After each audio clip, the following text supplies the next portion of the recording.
Hi and welcome back. Today we're going to be talking about the fact that PlayStation are stopping production of physical media and what that means for you as the consumer and preservation as a whole. And on top of that, what to do about it. Now, the schedule of media destruction and anti-consumer practices actually started a few days ago. You see, Sony removed 551 movies from PlayStation libraries, essentially due to the end of a license agreement. They had to remove a bunch of content. This included pretty big movies, including, as an example, the Evil Dead franchise, which would appear down here, Evil Dead 1 and 2. And of course, also Terminator was removed in this striking down of content. Now, this removing of content is for people who have actually already purchased it. So all of these movies are being removed from people who have legitimately purchased these movies in the belief that they probably have them forever. And now, after killing an entire library of movies, what do you think Sony would do? Why not also just kill all physical media now that we are destroying our entire brand anyway? Now, so all physical disc productions ending in January 2028 for new games releasing on the PlayStation consoles. In response to shifting trends in the consumer preferences, new games will be released on PlayStation stores and at retailers in digital formats only. What this essentially means is that discs don't exist anymore. They are gonna be gone by January 28.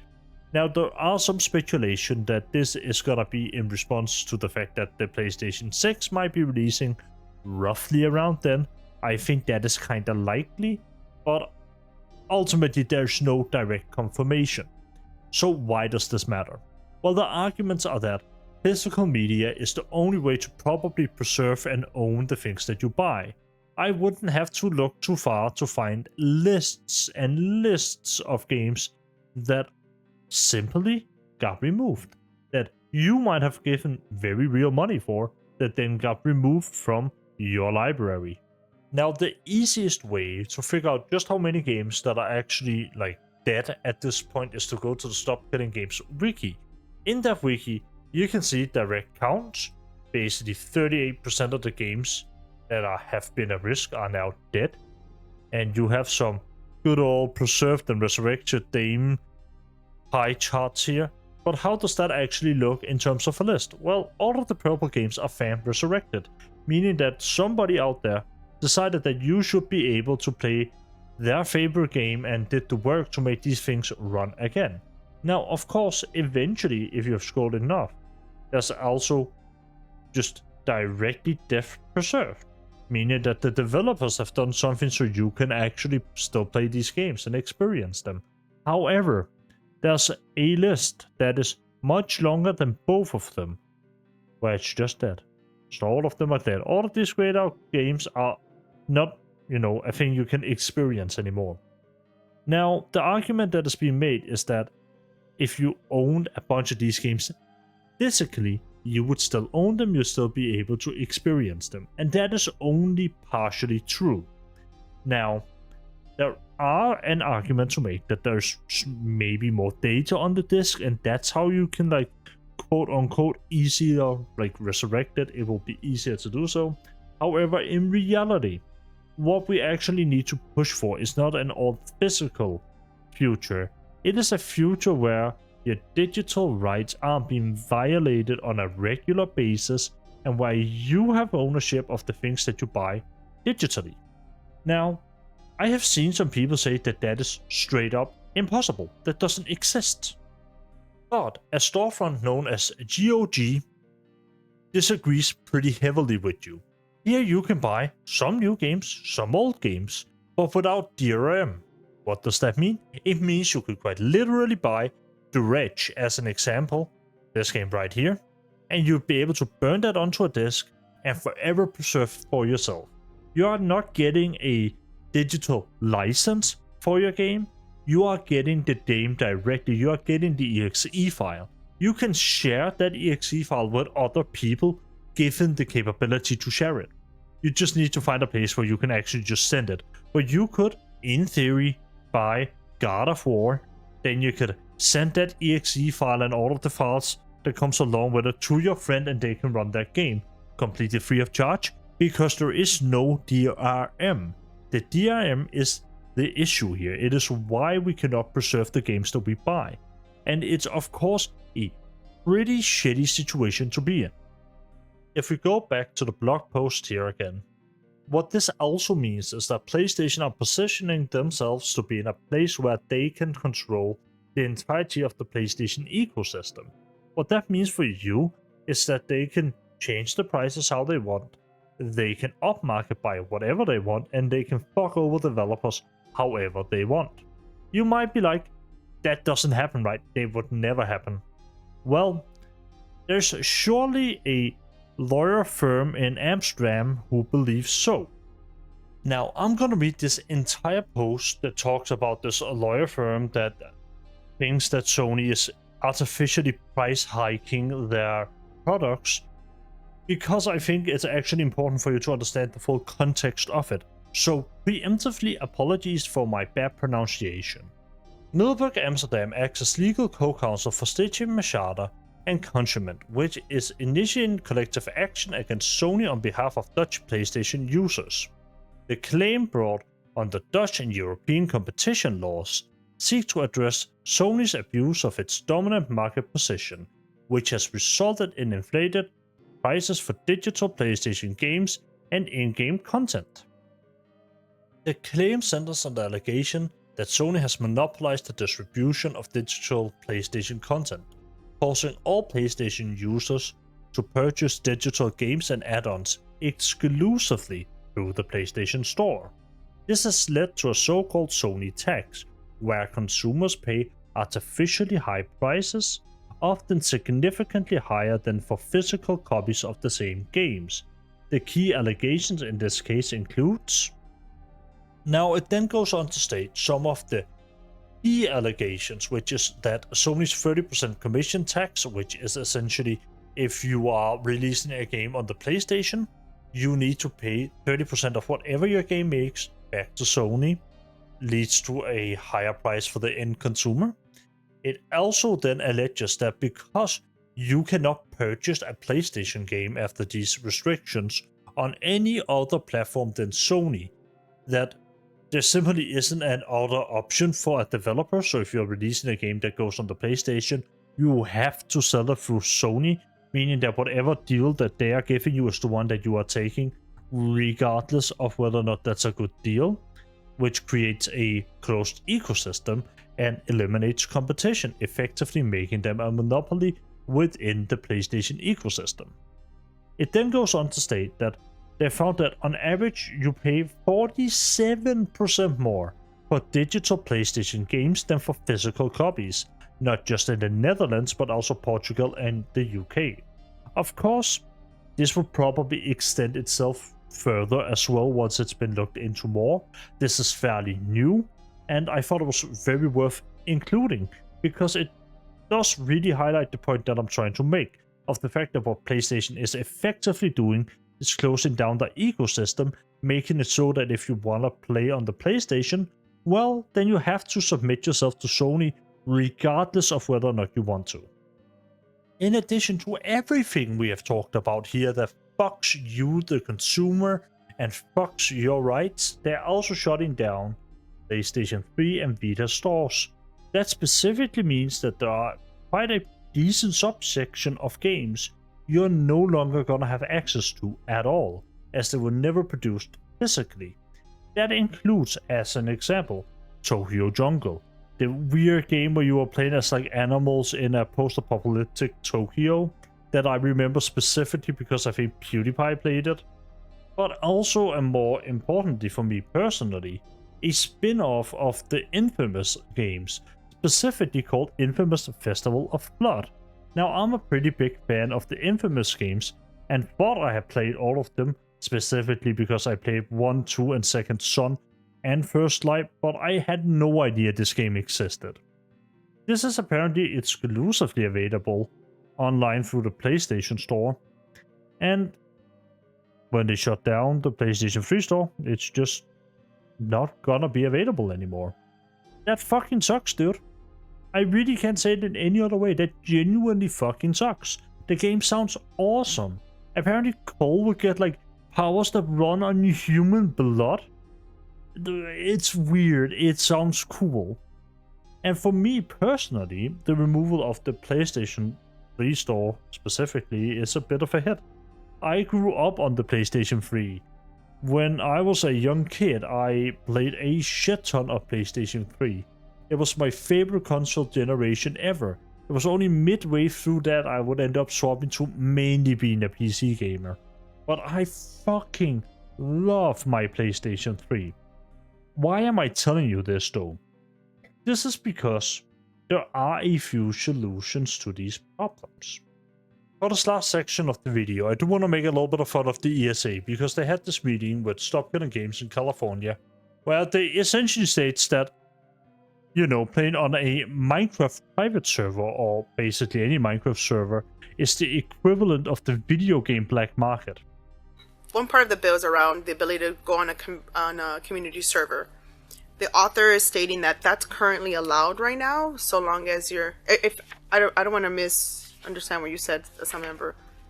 That's correct. Minecraft is currently hosted by community servers. Call of Duty community servers. So it's an option that is out there in existence here today. They're illegal and they are not in any way affiliated with Microsoft. Microsoft for Minecraft has gotten a lot of criticism.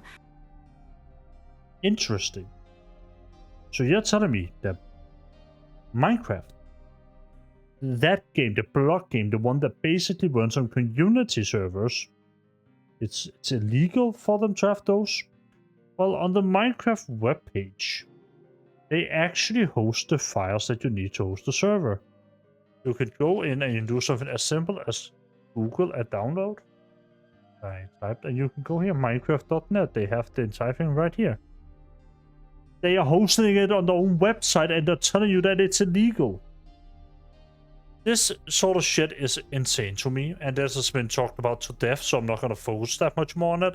But like, come on now. You're hosting it yourself. What I am, however, going to talk a little bit about is the fact that they mentioned Call of Duty. Why is Call of Duty important? I haven't seen a lot of people talk about it. It's because Call of Duty has a major rat problem. Now, rat is a form of hack that specifically targets your system through the game you're playing. You can imagine the fact that they're connected and it's old, like these old Call of Duty games. There's this like connection between the players, and people can manipulate and use that connection to get access to your PC. That is an issue with the Call of Duty franchise. Right now, it is happening currently. Bricky has a pretty good video talking about it. It's a huge problem where they can actually completely like lock your PC. It's crazy what they can do just because you played an old Call of Duty match on an official server. Which is to say that because they are policing their own platform, you are more safe playing on these supposed illegal community servers than you are on the actual, like legitimate Call of Duty servers. Now, during this video, we have talked about quite a few problems. Problems with the video game industry, how they're handling things, the digital-only stuff. But what are some solutions? Well, I have a few, and there's also been a few that's been mentioned. For one, when you can, and when you have the possibility, buy at a DRM-free store like GOG. GOG is a pretty good solution to the problem of digital rights management. Essentially, when you buy a game on GOG, you own it. You can download the files, you do with those files whatever you want. If you want to burn those files down to a CD and hand it around, you can. If you want to take those files and send it to your friends, you can. You own the entire thing. Now, that is not a thing you can really do if you are a console gamer. So what can you do there?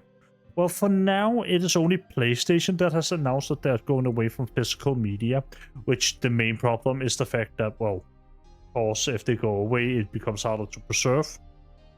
I will switch to Xbox if you really feel the need to be on a console right now. Now, of course, for people like myself included, I can't just swap off what I have. I don't have that sort of money laying around. What do? Well, what you do is push back as much as you can. Essentially, when you see these fucking idiots at the ESA push against things like Stop Killing Games, you go to your local governor if you're American, or prime minister if you're like me and you're here in Denmark, and you let them know how putting people in charge that buy this stupid fucking shit makes you feel, and where you'll be putting your vote when you have the possibility. That is one of the options that you can do. If you're on console though, my own solution is that I'll probably buy the games I want on my console, specifically, physically, if at all possible. If not, then I'm just not gonna buy them until they come on PC. Why on PC? Well, it's an open ecosystem. I'd much rather support an open ecosystem than a closed one. I also think when we're talking about this entire thing, I don't want to come across as one of those elitists that talks about like consoles as if they're trash. I used to be a PlayStation gamer myself, but the PC objectively is more customer friendly. There are more options for you. It's not as closed down. You aren't just limited to one or two console manufacturers' stores. You can go to Steam, GOG, which is the one that we're on here, and if you have the option and if the game that you want to buy is on GOG, you should always buy it on GOG. The reason is you are supporting your own ownership, and you should do that over Steam. I'm also pretty sure, if I don't completely misremember, that GOG is the platform where you can play the games that you have in your Steam library on GOG as well, even though you don't get them DRM-free, but you can launch them through GOG, which is fucking awesome. Lastly, there's one other option, and it's not one that I can say out loud on YouTube. They'll ban me, they aren't gonna be happy about that one. So what are the points of this video? Well, there are a few. For one, go and support Stop Killing Games. Go and support your rights. Make sure you support it with your wallet as well. What do I mean by that? Go and buy things through GOG if you have a PC. If you're on PlayStation or Xbox, you're kind of screwed. But that being said, if they go fully digital, at least think about going to PC. 2, and just as importantly, make your voice heard both through your wallet, which is to say, don't necessarily buy things like the new GTA the second it comes out. It's okay to wait. Don't necessarily do that. But also, just as importantly, remember when people like the ESA rolls into whatever area that you're living and tell some blatant stupid lies to the different senators and whatever, feel free to let your governor or whoever is in charge know where you will be placing your vote based on that sort of information. You know, it's okay to let your voice be heard. It's important that you allow your voice to be heard.